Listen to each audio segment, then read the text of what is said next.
ये वीडियो उन बच्चों के लिए है जो जेईई नीट का सपना तो देखते हैं पर साथ ही साथ स्कूल भी जाते हैं। तो कई बार वो हमसे सवाल पूछते हैं, सर कैसे पॉसिबल है जेईई नीट की तैयारी, क्या वाकई सिलेक्शन हो सकता है अगर हम स्कूल भी जाते हैं? तो मैं जानता हूं ये यात्रा थोड़ी सी टफ हो सकती है जो बच्चे स्कूल नहीं जाते हैं या कम जाते हैं उनके कंपैरिजन में, बट क्या ये पॉसिबल है पहले जानना बहुत जरूरी है। तो वीडियो हल्का सा लंबा होगा, पूरी कहानी अच्छे से समझाऊंगा। अगर आप स्कूल के साथ जेईई नीट की तैयारी की सोच रहे हैं तो आपको ये वीडियो जरूर देखना चाहिए। पहले लॉजिकली समझेंगे कितना टाइम कहां जाएगा, पॉसिबल है कि नहीं है, क्या करना चाहिए, कैसे करना चाहिए, सारी बातों पर मैं बात करूंगा। अपने शहर में ही ऑफलाइन करें, ऑनलाइन करें, क्या करें और कैसे आपका पूरा टाइम टेबल बनना चाहिए। तो उसको पहले सिलसिलेवार तरीके से अच्छे समझाता हूं। कोई मोटिवेशन वीडियो नहीं है, कोई एंगेजमेंट वीडियो नहीं है, काम का वीडियो है उन बच्चों के लिए जो इंजीनियर डॉक्टर बनने का सपना देखते हैं पर स्कूल भी उनको जाने के लिए उनकी प्राथमिकता है।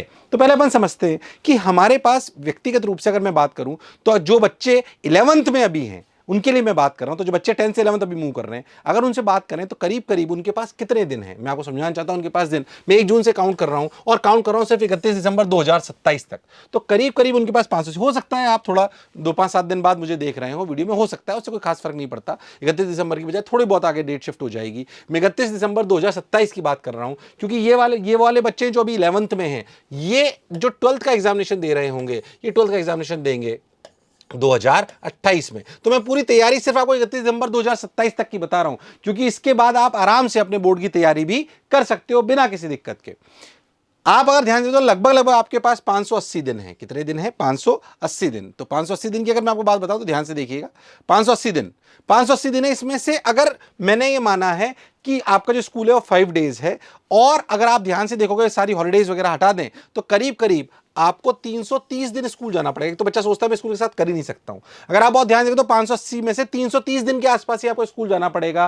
कैलेंडर हॉलीडेज हटा दीजिए, दिवाली, वीकेंड्स की छुट्टियां सब अगर हटा दे तो अपने को 330 दिन ही हॉलीडे जाना पड़ेगा। पूरी मैथ्स करके बताऊंगा ताकि लॉजिकली साउंड करूं और उसको कैसे तैयारी में करना चाहिए ये भी आपको बताऊं।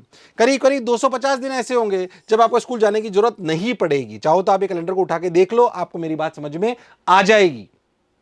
330 दिन अपने स्कूल जाना है, 250 दिन अपने स्कूल नहीं जाना है। हमें ऐसा लगता है हमें रोज स्कूल जाना है। अगर मैथ्स करेंगे तो सिर्फ इतने से दिन स्कूल जाना है। अगर आप ध्यान से देखो तो करीब 50 से 60% दिन ही हमको स्कूल जाना है।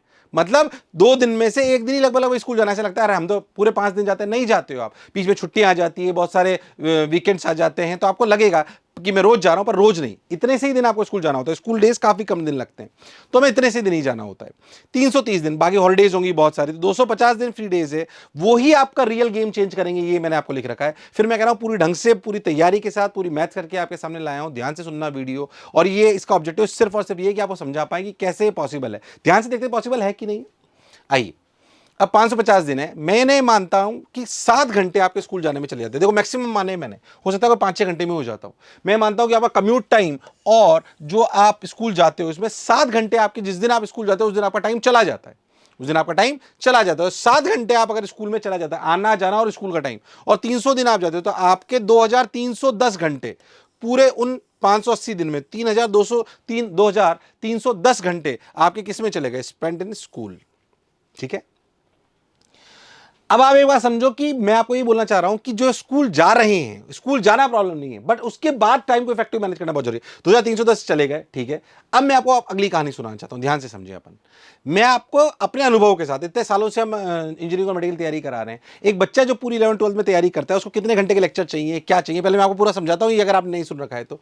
बच्चे को अगर सेलेक्ट होना है तो उसके लिए ये चीजें बहुत जरूरी है। लेक्चर्स देखना, अब वो लेक्चर ऑफलाइन भी देख सकता है, ऑनलाइन भी देख सकता है। टाइम कम रहता है तो मैं जो स्कूल जाते हैं उनके लिए बोलना चाहता हूं कि ऑनलाइन देख ले तो ज्यादा बेहतर है। आपका फिर क्लासेस में जाने में टाइम कम खत्म होता है। लेक्चर्स जो बेसिकली आपको टीचर्स पढ़ाएंगे, उन लेक्चर्स का रिवीजन, ये 5 चीजें करना बहुत जरूरी होती है सिलेक्शन की। लेक्चर देखना, ठीक है, ऑनलाइन ऑफलाइन कैसे भी।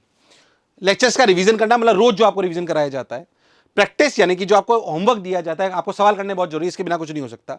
टेस्ट प्लस एनालिसिस, ये भी बहुत इंपॉर्टेंट है। और फाइनल रिवीजन, क्या सारी चीजें इंपॉर्टेंट है। अगर ये 5 चीजें कर ली, क्या सिलेक्शन हो जाएगा? बिल्कुल हो जाएगा। अब हमारे अनुभव के साथ मैं आपको बता रहा हूं, जेई में 1050 क्लासेस लगती है पूरे 11th और 12th के सिलेबस को खत्म करने के लिए। 1050 क्लासेस 1.5 घंटे की होती है। हमारा पूरा करिकुलम सेट होता है एकदम अच्छे से, उसी से निकाल के लाए हूं। 1575 घंटे आपके इसमें चले जाएंगे। हम ये मान के चलते हैं अगर आप जेई के बच्चे तो 15% टाइम आपका चला जाएगा किस में? लेक्चर में। किसके लेक्चर के? रिवीजन टाइम में। मतलब मान लीजिए कि आपका टाइम जो है 90 मिनट है, तो करीब 15 मिनट आपका टाइम, 90 मिनट का लेक्चर है, तो 15 मिनट आपका रोज उसका लेक्चर रिवीजन करने में जाना चाहिए। 236 घंटे आप जो रोज क्लास के बाद का रिवीजन करोगे वो ये है। प्रैक्टिस, अगर आपको सेलेक्ट होना है तो आपके लिए 15 क्वेश्चन पर लेक्चर प्रैक्टिस करनी चाहिए। ये हमारे अनुभव के हिसाब से कह रहा हूं, जो अगर मुझे सुन रहे हैं वो ध्यान से समझे। हो सकता है मैं भी स्क्रीन में आपको दिखाई नहीं दे रहा हूं, थोड़ा सा दूर कर सकते हैं आप चाहो तो स्क्रीन में अगर आपको देखोगे तो 15 क्वेश्चन पर लेक्चर, 15 क्वेश्चन पर लेक्चर, 15 क्वेश्चन पर लेक्चर आपको दिखाई देगा। इस 15 क्वेश्चन पर लेक्चर की स्पीड कितनी होनी चाहिए? आपकी स्पीड होनी चाहिए 15 क्वेश्चन पर आवर। ध्यान से सुनना वीडियो को। 15 क्वेश्चन पर लेक्चर आपको प्रैक्टिस करनी चाहिए। कितने लेक्चर हैं? 1050। तो 1050 लेक्चर हैं और हमने करा क्या? आपकी स्पीड मानी 15 क्वेश्चन पर आवर, मतलब 1 घंटे में आपको 15 क्वेश्चन पर आवर करने चाहिए। तो आपके कितने घंटे इसमें प्रैक्टिस में चले गए? 1050। जेई की बात कर रहा हूं। ऐसे अगर मैं प्रैक्टिस में बात करूं, इधर लेक्चर्स में बात करूं, तो नीट में 1180 क्लासेस लगती हैं 1.5 आवर की, 1770 घंटे इसमें चले जाते हैं। 20, क्योंकि बायो थोड़ा सा थ्योरेटिकल ज्यादा होता है, तो लेक्चर का 20% टाइम इसका थ्योरी में वापस रिवाइज करने में चला जाता है। इससे ज्यादा नहीं जाना, याद रखनी ये बातें। ऐसा नहीं कि 1.5 घंटा लेक्चर पढ़ के 1.5 घंटा वापस घर पे रिवाइज कर लिया। ये बोर्ड वाली आदत तुम्हें छोड़नी ही पड़ेगी अब। हाँ, याद रखना मेरी बात। ऐसे 1.5 घंटे लेक्चर देगा, 1.5 घंटे वापस उसकी थ्योरी पड़ी नहीं। अब आपको सिर्फ 20% टाइम में खत्म करना है। 354 घंटे आपके उसमें चले गए। ये सब पैरामीटर ध्यान रखने बहुत जरूरी है। आपको 20 क्वेश्चन पर लेक्चर के हिसाब से आपको प्रैक्टिस करनी चाहिए। मेडिकल वाले डिवीजन में, फिजिक्स में थोड़ी है 20 हो सकती है और 30-35 हो सकती है। बायो में एवरेज ये है। 1180 लेक्चर हैं। क्या आप ध्यान से देखो। अच्छा, आपकी स्पीड कितनी होनी चाहिए? 25 क्वेश्चन पर घंटे। याद रखो ये स्पीड 15 थी जेई में, नीट में 25 होनी चाहिए एवरेज। 35 के आसपास होनी चाहिए बायो में, 15 से 20 के बीच में होनी चाहिए फिजिक्स और फिजिकल केमिस्ट्री में। ठीक है सर, ये बात हमें समझ में आ गई। अगर आप इसको ऐसे करोगे 1180 इंटू 20, 1180 इंटू 20, तो आपको नंबर ऑफ क्वेश्चन आ जाएंगे। डिवाइड बाय 25 करोगे तो आपके घंटे चले जाएंगे 944। मैंने क्या करा फिर से बताता हूं आपको। 1180 अगर आपके हैं, 1180 इंटू 20 डिवाइड बाई 25 क्वेश्चन की स्पीड रखेंगे तो आपका 944 आवर्स आ जाएंगे। यानी कि आपकी इतनी प्रैक्टिस, आपकी 944 आवर्स की प्रैक्टिस आपकी चली जाएगी। ठीक है सर, ये बात समझ में आ गई। तो प्रैक्टिस कर ली, ये कर लिया। सबसे इंपॉर्टेंट बात है टेस्ट प्लस एनालिसिस करना। टेस्ट 3 घंटे का होता है, पर 2 घंटे में हमेशा बोलता हूं एनालिसिस करना बहुत जरूरी है कि हमने पेपर में क्या कमी करी थी। मैंने एक ही स्लाइड में सब डाल दिया, पर ये बहुत स्ट्रांग ज्ञान है। मैं आपको ईमानदारी से बताऊं, अगर इस स्लाइड को बच्चा फॉलो कर ले, चाहे जेई का हो नीट का हो, उसका सिलेक्शन रुक ही नहीं सकता है। वो किसी भी फॉर्मेट में पढ़ता हूं, ये सच है। ये आपको दिखने में सिर्फ एक स्लाइड दिख रही है, पर सही बताऊं तो ये सबसे इंपॉर्टेंट स्लाइड है। इसमें बहुत सारी चीजें ली गई है, आपको करना पड़ेगा कि मेरे को 1050 क्लासें करनी है, फोकस होकर करनी है, 90% से ज्यादा फोकस मेरा होना चाहिए। 15% ही मैं टाइम दूंगा रिवाइज करने के लिए। 15 क्वेश्चन पर लेक्चर करूंगा, 15 क्वेश्चन पर आवर की मेरी स्पीड होनी चाहिए, ऐसी नीट में होनी चाहिए। टेस्ट प्लस एनालिसिस आपकी 40 पेपर्स प्लस इंटू 5 आवर्स। ये 5 आवर क्यों करें मैंने? कि 2 घंटे मैंने मान लिए किस चीज के? 2 घंटे मैंने मान लिए किस चीज के? एनालिसिस के। ठीक है, 2 आवर एनालिसिस। ठीक है, ये याद रखना कि पेपर तो आपका 3 घंटे का ही है। 40 पेपर कम से कम आप करोगे। उसके बाद आपके जो 31 दिसंबर है, उसके बाद तो आपको और ज्यादा कराए जाते हैं, वो एक अलग एस्पेक्ट है, पर इतने आपको करने पड़ेंगे। 200 घंटे आपके चले गए। ठीक है, ऐसे अगर उसमें बात करें तो 40 इंटू 5 फिर 200 घंटे चले गए। फाइनल रिवीजन, रिवीजन मतलब एक बार तो रिवीजन में लेक्चर करा चुका हूं। फाइनल रिवीजन में 10% टाइम जाता है 2 चीजों का। किसका? मैं आपको बताता हूं। 2 चीजों का टाइम जाता है। ये कहां से आता है ध्यान समझना। एक तो ये जो टाइम है ये 1575 और 1050 प्रैक्टिस, क्योंकि रिवीजन थ्योरी का भी होना चाहिए और सवालों का भी। तो रिवीजन में आपको बताऊं तो रिवीजन आपका 2 चीजों का होता है, थ्योरी प्लस सवाल। तो थ्योरी प्लस सवाल में जो टाइम जा रहा है उसका 10% टाइम आपका रिवीजन में जाना चाहिए, इससे ज्यादा नहीं। मतलब जो 1 घंटे में पढ़ा था उसको 10 मिनट में वापस रिवाइज हो जाना चाहिए। ऐसे ही सवालों का रिवीजन कैसे करना चाहिए वो मैं आपको कहानी अलग से सुनाई जाइए, बहुत सारे वीडियोस उसको हैं, उसको बाद में देखना, पर 10% टाइम ही जाना चाहिए। तो आप ध्यान देखो, इन दोनों को जोड़ोगे तो आपके जो 10% टाइम आएगा वो आएगा 262 आवर्स। मतलब आपको जो जेई की तैयारी, अगर आप चाहते हो अंडर 500 रैंक की तैयारी की बात बता रहा हूं मैं आपको, अंडर 500 रैंक की जो तैयारी है तो उसके लिए आपको इतना टाइम चाहिए, 3324। इन द सिमिलर वे जो आपको टोटल टाइम चाहिए किसमें? नीट में, वो चाहिए 3540। 3324 घंटे आपको चाहिए जेई में, 3540 घंटे आपको चाहिए। अगर बच्चा इसको इफेक्टिवली कर ले, जो मैंने बोला है, उसका सिलेक्शन रोक नहीं सकता। सर हमारे 2310 घंटे तो स्कूल में ही चले गए थे, अब जेई का बच्चा है तो 2310 वहां और 3324 यहां। ये पूरी पीडीएफ में आपको डाउनलोड फॉर्मेट में भी दे दूंगा, घबराने की जरूरत नहीं है, बट इसे समझना बहुत आवश्यक है। लॉजिकल वीडियो है, फिर मैं आपको कह रहा हूं एंगेजिंग वीडियो नहीं है कोई, ये लॉजिकल वीडियो जो इस पे कर लेगा उसका सिलेक्शन हो जाएगा। हर साल मैं बहुत सारे लॉजिकल वीडियो बनाता हूं, जनरली जो उनको देखता है और उन्हें समझता है वो सिलेक्ट हो जाता है, सच है। खैर आगे बढ़ते हैं, तो ये बात आपको समझ में आ गई होगी बेटा। अब आगे चलते हैं, देखो अब अगर आप जेई में देखो तो 2310 तो स्कूल में चले गए थे, 3300 तो 5634 घंटे आपके चले गए। अगर आप इसको 580 से डिवाइड करो, 580 क्या फिगर था ये, 580 क्या फिगर था याद है, ये वो टोटल डेज थे जो हमारे पास अवेलेबल है। तो आपको रोज स्कूल मिलाकर कितने घंटे रोज मेहनत करनी है, 9.73 आवर्स पर डे। क्या स्कूल मिलाकर, क्या ये पॉसिबल है? हाँ बिल्कुल है, पूरी कहानी बताऊंगा। तो 9.73 आवर्स, ऐसे ही 10.08। अगर आप जे नीट और स्कूल सोच रहे हो तो देखो एवरेज तो इतना ही आ रहा है। तो मैं आपको कह रहा हूं कि आप स्कूल स्कूल सब मिला के 12 आवर का टारगेट रखो कि भैया 12 घंटे मेहनत करनी है, स्कूल कोचिंग और सेल्फ स्टडी मिला के, school coaching self study test सब मिलाकर। कभी स्कूल और सेल्फ स्टडी ज्यादा हो गया तो कोई बात नहीं है, अपनी क्लासेस कम हो रही होंगी। अगर आपका स्कूल और क्लास मिला के बहुत सारा टाइम हो गया तो कोई बात नहीं, सेल्फ स्टडी कम हो जाएगी। जिस दिन फ्री होगा उस दिन सेल्फ स्टडी ज्यादा कर लेंगे। बट रोज मुझे 12 घंटे का टारगेट लेके चलना है, 12 घंटे लूंगा तो ये सब तो हो ही जाएगा। होगा कि नहीं होगा लिख दो, होगा कि नहीं होगा पहले बताओ, प्रैक्टिकली पॉसिबल है कि नहीं है सर? इसलिए पूरी मैथ्स करके बता रहा हूं तुम्हें, ध्यान समझो। और ये सिर्फ नीट में कितना चाहिए, 10.08, और यहां चाहिए 9.73, लगभग 10 घंटे अगर फोकस स्टडी हो जाए स्कूल मिला के भी तो आपका काम बन जाएगा। अब आपको समझना पड़ेगा, हाँ सर ये बात तो समझ में आ गई, ऐसा हो सकता है। अब आपको ये आइडेंटिफाई करना पड़ेगा, बच्चे पैनिक हो जाते हैं, और सर स्कूल भी जाना है, सर क्लास भी करनी है, हमारे पास तो टाइम ही नहीं बचता। इसलिए मैं कह रहा हूं जिस दिन फ्री टाइम है उस दिन ये करना ज्यादा जरूरी है। तो आपको अपने डेज को समझना पड़ेगा कि आपके डेज कितने कितने हैं, उसको समझना पड़ेगा आपको। अच्छा, जितनी भी कहानी मैंने सुनाई, मैं उसके पहले आपको ये वाली बात समझाता हूं, ये वाली पहले, फिर उस पर आ जाऊंगा। आपको आपके जो डेज हैं वो कैसे डिवाइड होने पड़े, आपको समझना पड़ेगा कि आपके जीवन में इतने टाइप के डेज होंगे। कौन सा डे? एक वो डे जिस दिन आपको स्कूल भी जाना है और कोचिंग भी करनी है। कोचिंग मतलब ऑनलाइन कर रहे होंगे तुम अमूमन, या तुम ऑफलाइन कर रहे होंगे, तुम्हें स्कूल भी जाना है कोचिंग भी जानी है। तो सोचो तुम्हारे अगर 7 घंटे स्कूल में चला गया और 4 घंटे तुम्हारी कोचिंग चली गई, तो 7 4 11 तो हो ही गए। तुम्हें उस दिन हो सकता है 1 2 घंटे ही सेल्फ स्टडी के लिए टाइम मिले, तुम्हें लगे यार मैं तो होमवर्क भी नहीं कर पा रहा हूं। पैनिक नहीं होना है इस दिन। ऐसे दिन जीवन में शायद 200 याद करो 330 दिन में थे, उसमें से भी कुछ दिन हट जाएंगे, तो ऐसे जीवन में 580 में से 300 दिन ही आएंगे, बाकी दिन बहुत सारे 300 के दिन के अलावा जो 300 दिन है वो खाली भी मिलेंगे। पर ये इस दिन की वजह से बच्चा पैनिक हो जाता है और उसे लगता है कि मेरी तैयारी अधूरी है और मैं इसे पूरा नहीं कर पाऊंगा। दूसरा दिन कौन सा? हॉलीडे विद क्लासेस, मतलब जिस दिन स्कूल की तो छुट्टी है पर आपकी क्लासेस है लाइव वाली, जो आपकी क्लासेस चलेंगी, जो अप्रोक्सीमेटली 4 घंटे चलेंगी। अगर जिस दिन ये दिन है, क्या उस दिन 7 से 8 घंटे हमें सेल्फ स्टडी के लिए मिल जाएगा? अरे वाह, जिस दिन 7 से 8 घंटे मिल गया, आप ध्यान से देखो, जिस दिन 7 से 8 घंटे आपको मिल गया, जिस दिन 7 से 8 घंटे आपको मिल गया, अगर आप ध्यान से समझो, आपने 5 6 घंटे भी आपने सवाल कर लिए, और अगर आप नीट के हो और आपने 25 की स्पीड ले ली तो सोचो कितने सारे सवाल हो गए। अगर आपने जेई के हो 15 20 की स्पीड ले ली तो सोचो कितने सारे सवाल हो जाएंगे। क्या इधर का होमवर्क कंप्लीट हो जाएगा? बिल्कुल हो जाएगा।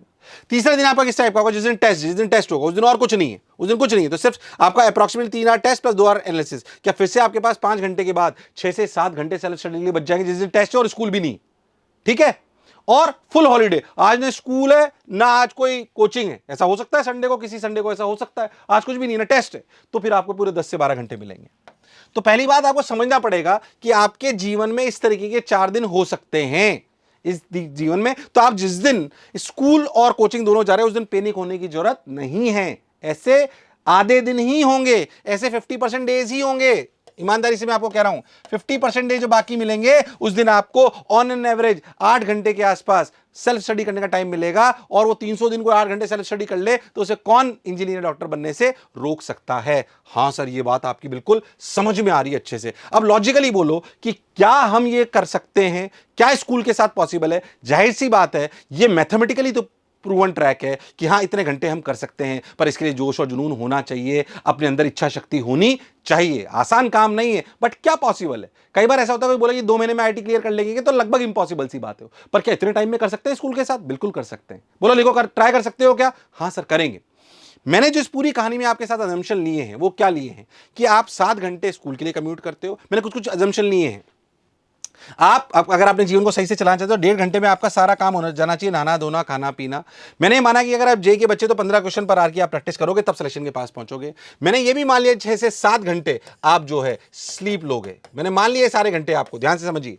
25 अगर आप नीट के हो तो 25 क्वेश्चन पर आर की प्रैक्टिस करोगे, और एक चीज जो assumption जो बहुत इंपॉर्टेंट है आपको समझना पड़ेगा, मैंने एक assumption लिया है जो आपको समझना पड़ेगा। स्कूल में बहुत सारा टाइम ऐसा होता है जो आपका वेस्ट हो रहा होता है, कभी गेम्स पीरियड है, कभी क्या है, कभी गैप है, कभी टीचर नहीं है, बहुत सारा काम ऐसे स्कूल में हो रहा होता है। मैं मानता हूं कि स्कूल का काम आप स्कूल में ही कर लोगे। अच्छा, ये समझना स्कूल की पढ़ाई पूरी बेकार नहीं जाएगी। स्कूल में अगर आपको लिटरेचर पढ़ाया गया है या वो कानूनी पढ़ाई गई है तो थोड़ा थोड़ा उसका जब जेई का लेक्चर हो रहा होगा तो आपको बहुत आसानी समझ में आएगा। या हो सकता है कि जेई का नीट का लेक्चर इकोनॉमिक्स पढ़ा दिया गया, तो जब आप स्कूल में जाओगे तो आपको उसको पढ़ने की जरूरत ही नहीं पड़ेगी, है कि नहीं। इंग्लिश या कोई दूसरा सब्जेक्ट आप पढ़ सकते हो। तो मैं मान के चल रहा हूं कि आप स्कूल का होमवर्क स्कूल में ही खत्म कर लोगे, ये मैं मान के चल रहा हूं, और ये करा जा सकता है बिना किसी दिक्कत के, ये आप भी जानते हो, ठीक है। और वैसे भी यदि इतनी प्रिपरेशन कर रहे होंगे तो जो भी बच्चे से प्रिपरेशन करते हैं उन्हें बोर्ड में कोई खास दिक्कत आती नहीं, बस लिखने की प्रैक्टिस उनको करनी पड़ती है।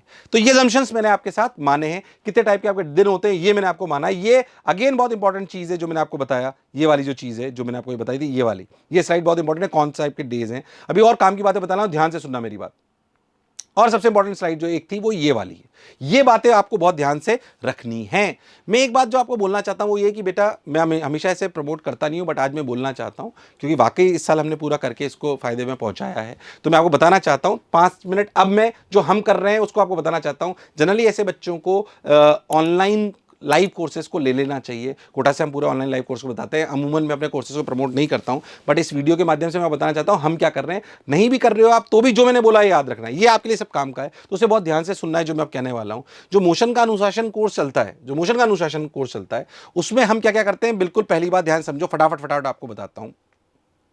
अनुशासन कोर्सेज में पूरे ऑनलाइन लाइव लेक्चर्स होंगे, बिल्कुल जैसे कोटा क्लासरूम में होते हैं। हमारे यहाँ पे जितने स्टूडियोज बने हो, जैसे स्टूडियोज हैं तो इसी बिल्डिंग में क्लासेस भी होती हैं, यहीं पे स्टूडियोज भी होते हैं जहां पे टीचर्स पढ़ा रहे होते हैं, जो क्लासरूम में पढ़ा रहे होते हैं कोटा क्लासरूम में, वो ही स्टूडियोज में जाके वापस पढ़ा लेते हैं। तो कोई डिफरेंशिएशन नहीं होता टीचर्स का। क्लासेस बिल्कुल ऐसे चलती हैं, बिल्कुल जो आपको दिखाई दे रही हैं। आपको वीडियो चालू रखना जरूरी है, इसलिए इसका नाम अनुशासन है। आप वीडियो बंद नहीं कर सकते, आपको पूरे पोल मिलते रहेंगे, आपको क्लासेस बिल्कुल क्लास वाली फील आएगी। लिमिटेड बैच साइज होगी, आप ऑडियंस नहीं होंगे, आप पार्टिसिपेंट होंगे, टीचर से बात कर सकते हो, सब कुछ कर सकते हो जैसे क्लासरूम में कर सकते हो।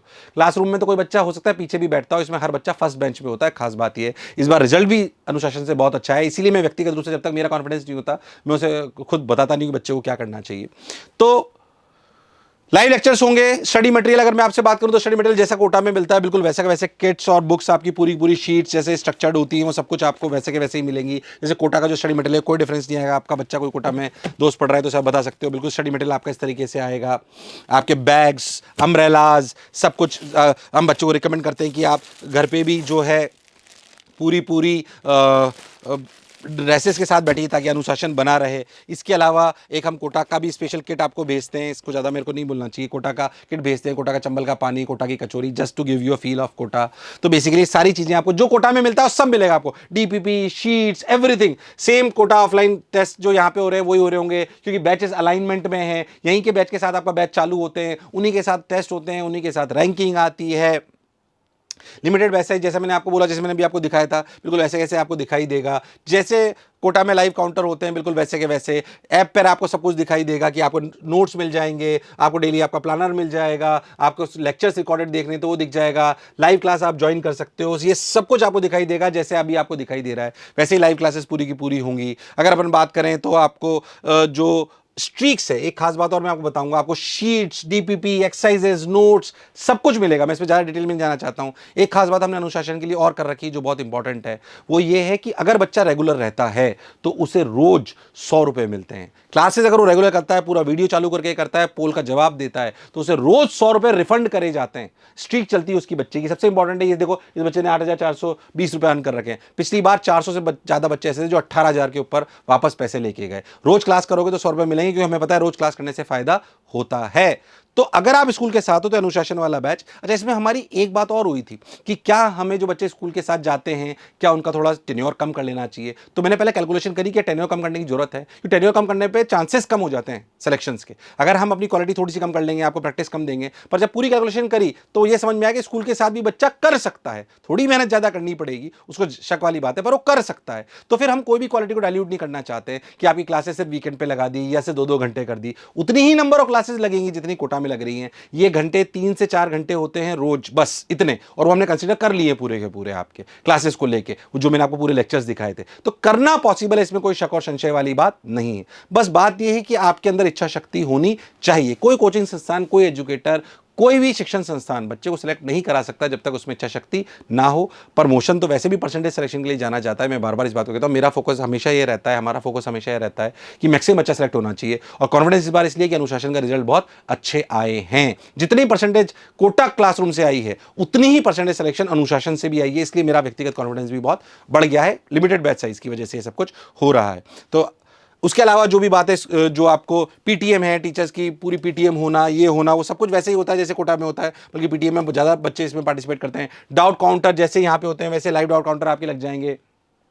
स्ट्रीक रिवार्ड्स के बारे में बता चुका हूँ, आप उसके लिए फीसेज और स्कॉलरशिप नीचे दिए गए लिंक पे आप पता कर सकते हो, उस पर मैं ज़्यादा नहीं बोलता हूँ। बट आप अनुशासन लेते हैं नहीं लेते हैं वो एक अलग बात है, वो तो मैं आप हमारी चीज़ थी, हमने आपको बताया और इससे फ़ायदा हो रहा है बच्चों को, इसलिए मैं आपको कह रहा हूँ। बट जो मैंने इसके शुरुआत में आपको सारी बातें बोली वो याद रखना, स्कूल के साथ आप इसे ज़रूर कर सकते हो। तो आशा करता हूं कि तुम अगर स्कूल के साथ तैयारी कर रहे हो तब भी तुम क्लियर कर सकते हो, डरोगे नहीं, घबराओगे नहीं, लड़ोगे। कि कोई लक्ष्य मनुष्य के साहस से बड़ा नहीं, कि कोई लक्ष्य मनुष्य के साहस से बड़ा नहीं, और हारा वही जो लड़ा नहीं। तो लड़ना पड़ेगा। ऐसा मत सोचना कि यार वो तो स्कूल नहीं जा रहा है, ऐसा नहीं हो रहा है तो वो ज़्यादा कर लेगा, नहीं, तुम्हें थोड़ी इच्छा शक्ति ज़्यादा होनी चाहिए। तो आशा करता हूं मेरा ये वाला वीडियो आप सब लोगों को पसंद आया होगा, और आप सभी लोग जितने भी लोग मुझे सुन रहे हैं उनसे वादा भी करता हूं कि अगर आप सबने कर लिया तो आप पक्का सेलेक्ट हो जाओगे। और हम भी वादा करते हैं जो हमारे साथ अनुशासन बैचेस में जुड़ रहे हैं या कोटा में जुड़ रहे हैं, जहाँ पे भी जुड़ रहे हैं, हम पूरा कर्तव्य शिक्षा को लेकर निभाएंगे, क्योंकि मेरा व्यक्तिगत अस्तित्व भी सिर्फ बच्चों के प्रेम की वजह से और शिक्षा की वजह से है, और ये कहने की बात नहीं है, ये सच है।